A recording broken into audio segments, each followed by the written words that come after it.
Back again with Erika Brown of the Cricket over in Manchester and Essex. She checks in with us every week, and there's a lot going on, Erika. Let's get right to it. How are you? I'm great. How are you guys? We're good. Good, good. Good.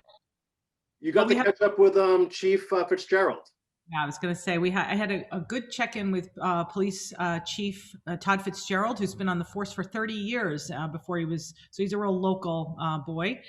We wanted to check in because we've had a little bit of a crime spate in Manchester. May was in a very uneventful police town. May was very eventful for the town, and I wanted to sit down with him and talk to him about whether or not this meant, does this mean things are changing? Is there an uptick on crime? Is there something we should be concerned about? Is there anything we should know about? So it was a great sit down. We talked about and got an update on some things that I think we've been talking about. So I'll let you know what it is. Bottom line is crime isn't going up. If anything, crime has gone down, and it especially went down over COVID. It was already kind of down, and then it went like that. So this was quite a surprise. And it turns out that these two incidences in May, remember we had a stabbing, and then we had an arrest of a 34-year-old on firearms charges and breaking and entering. So it was pretty high octane stuff. They're not related. And as a matter of fact, here's the first one. Remember, we were talking about the stabbing, and do you remember this was on Mother's Day, Sunday in the evening, and it felt very dramatic. There was a North Street resident who was taking a walk early in the evening around 7:30, 8 o'clock, and a man approached him who was bleeding profusely, and that's literally what happened. He looked like and he had been stabbed around the torso and in the head, around the head. I don't know how that happens, and he had a lot of blood. Bottom line, he went to Beverly Hospital and it was not life-threatening. And he was the victim of a crime, and he's now cooperating with police. So this also tells you. There were 3 arrests, 2 brothers, a 23-year-old brother and a 23-year-old and his younger brother, 21 years old. So it was Jason and Raymond, both with Y's. Vega Castro, and they're both from Revere. They were with a woman, and the woman she was driving the vehicle that everyone was in. The victim and the 3 of them were in a white Suzuki SUV at Masconomo Park.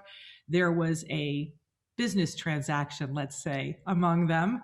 The one from Revere, the victim was also from Revere, 27 years old. He was lured up to Manchester, and they had a disagreement about their business transaction, and then it resulted in him being stabbed. The truth is, Todd said, listen, all these people were known by police. The victim was not, but the 3 were. The 54-year-old woman, her name was Deborah Isaac. She lives in Beverly, and that's very key, right? Beverly, it turns out, why Manchester? Why did this happen? Right. That's Beverly, exactly. Yeah. It's very simple. Manchester's right off the highway, and it's a very convenient in-between point between Beverly and Gloucester. And that's literally what it came down to. They basically said, let's meet up there. That's where we'll do it. They kidnapped him. They basically held him against his will. They drove away. And on School Street, he was able to exit the vehicle. Who knows how? That's where he ran into the man from North Street. He was bleeding profusely. They later recovered the car in Chelsea. The first arrest was actually Joel Vega. It wasn't Raymond J. Vega. But the first arrest came from, he had exited the car and was running in Revere, and Revere police caught him. It's a great example of cooperation, but it looks like that case is all going to be buttoned up, although 2 of the 2 brothers are still being held, awaiting a dangerousness hearing, which is a typical thing in criminal law, in criminal courts. And Ms. Isaac was also still being held, although Todd wasn't sure exactly where she was at that point, whether she went to Framingham to prison or whether she was in Middleton, which now Middleton has a women's division. So go figure. I did not realize that. So wait a minute, Erika. I am not understanding why Gloucester is relevant if they're all from Revere and Beverly. Well, the case is still under investigation, and that is relevant, but it is not, the details haven't been. Sorry. Okay. So we can't know that yet. Yeah. But it solves sort of, it gives clarity on some of the more, like why Manchester? It was just really odd. So, So that was now that's solved and it's going on. He said, listen, crime really has gone down. It hasn't gone up. They're aware of these kinds of things and this sometimes happens. So this was just a little more dramatic than normal. And literally, remember when the guy, I told you that the victim asked the man from North Street to use his phone to call his wife, and because he didn't even know what town he was in. Right. So it shows you sort of why that, because I found that to be very puzzling. And then, of course, he said, please don't call the police. Although he didn't say please. He said, don't call the police. And the guy said, okay, and then turned around and called the police. Anyway, so the second incident, just quickly, was a 34-year-old resident of Elm Street. He was arrested for breaking and entering into a house. And this is something that is an unfortunate thing that happens from time to time. And it was very quickly addressed. The guy was found on video. It was clearly him. He had broken in. He had stolen some electronics equipment. But the real thing happened when they went to arrest him. I mean, because he was also known. They knew exactly who he was. They went to arrest him, and they entered where he lived with a search warrant. And out in the open, they found 2 ghost guns. Do you know what a ghost gun is? Yeah, they're not registered, right? They're sort of like on the black market, kind of. Well, it is, but a ghost gun, yes. But it's sort of a nomenclature also for an assembled. You buy the parts on the internet and then you assemble them there, and you can register those guns. But it was 2 of those guns, 9mm with 3 magazine clips, high capacity magazine clips with ammunition. So really, that went from a bad situation to something very serious. So that also was not related. So there you go. That's a little clarity on it. What he told me about was more interesting, which was looking to the future. And we were talking about the impact of have you spoken about this? The Massachusetts Police reform legislation. Yeah, the Massachusetts police reform. Now, Heather, you had spoken, I believe, when this was going through Beacon Hill with Senator Todd, right? To Senator Tar, and he talked about the difficulty of, or what they were working on at that point was the makeup of this panel or this commission, which would be sort of partially a civilian commission. But this legislation is passed and the commission exists, right? Yeah, it passed and was signed into law by Governor Baker on December 31st, so the very last day of the year.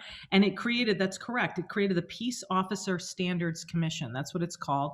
It's a civilian heavy. I think it's 6 out of the 9 or 10 members are civilians, but they also have and by civilians, I think they mean one is a social worker. And this all comes out of Black Lives Matter, George Floyd, police reform, all the demonstrations that went on globally, but then definitely happened here on Cape Ann. Certainly in Manchester, there were hundreds of people who showed up for the Black Lives Matter rally, and then same thing over in Essex.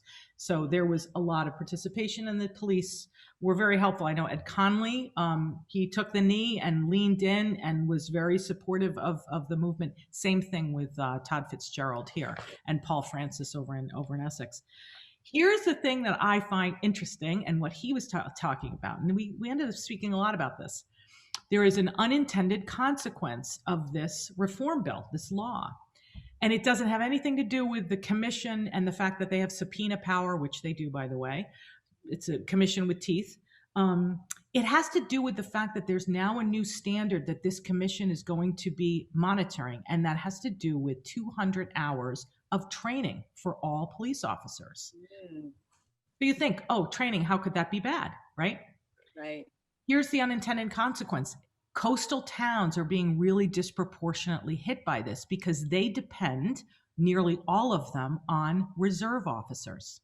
So, and he gave me a great example.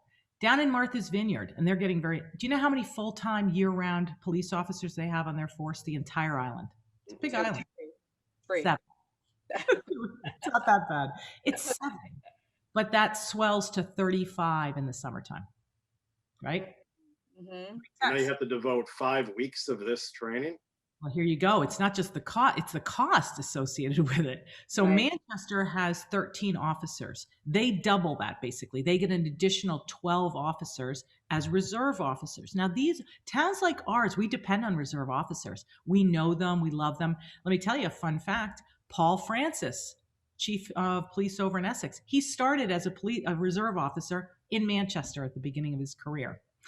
Same Oh, thing with Todd Fitzgerald. You know where Todd Fitzgerald started? He started as a reserve officer in Essex. oh, That's that's, funny. Great Texas. I love that. yeah. But anyway, so here's the thing: for those 12 officers, it's going to cost $50,000 to train them. So, and once they're trained, they can be picked off by other departments who are need trained, people. Mm. So it's kind of an interesting thing. I'm sure Gloucester is dealing with it, and it's just sort of a big unintended consequence that they're dealing with. Go figure. It's kind of an interesting thing, and we'll see where it all works out. Erika, the training is in new approaches to manage social situations, that sort of thing. Exactly. It's all the stuff that here's another thing. Do you know that Manchester and Essex are both certified? They've got their accreditation, which is a big important state. It's a hard thing for a department. 30% of departments in the municipalities are state accredited.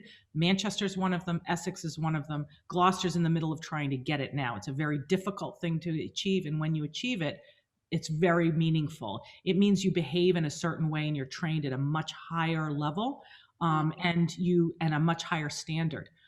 Most of the things you're trained by are all part of the new training with the 200 hours. For instance, no chokeholds, right? Right. We know that chokeholds are now something that where unfortunately we all know about. If you're accredited, chokeholds were out long ago. So now they're being trained in this new method, but Manchester's already hit many of those things. So has Essex. Yeah. And I remember Chief Conley in Gloucester telling us the same thing too. They'd already sort of adhered to those requirements years ago. Yeah. So, It's one of the benefits. Erika, let's turn to something lighter. We've noticed you held up the spread of the paper earlier when we were off camera, and it looks gorgeous this week. And there was a lot of great things to cover, starting with Memorial Day. Well, it's kind of what I hope everyone's going to start talking about, which is this return to what feels like normal, to return to what used to be, which is the behaviors now that we're out of in this new era of COVID, and mask restrictions have been really released and a lot of these things. So we covered the prom, I came up with this word, I hope it's okay, but I call it the promomenon, which is the phenomenon of hundreds and hundreds and hundreds of people going down to stuffing themselves into Tux Point to get pictures on the rotunda before prom. That is a yearly tradition for Manchester and Essex families for the high school. And it's usually the junior senior prom. And there's literally, you're squished in there and everyone's coming down. So it was a return. Last year, of course, we did not have that. And so this year we had a return to prom. So we went down to Tux Point and there were some amazing pictures of just people feeling like it was great to see kids just being together, no masks because it was outside, taking pictures, being together with their families, just having a great time. There were less of them this year, although it didn't really feel like it by COVID standards, but there were less of them because they've restricted this year the prom to just seniors instead of the senior and junior prom. So it was really just great to see everyone down at Tux Point, down at the rotunda, taking pictures. It was like a sea of gowns and smiles. It was amazing. It is. It's amazing how much we are all so appreciative of every single little event that happens. And there's smiles, not masks. Yeah. So that was like on a Friday, and then by Monday was Memorial Day. So it was like last week, but it was really great. I went personally to first at 9:00 in the morning to the abbreviated, but still pretty full ceremony in Manchester, which was at the Admiral Bailey American Legion Hall, where Post 113 did their ceremony. They had the gun salute. They've had the wreath, putting the wreath into the water.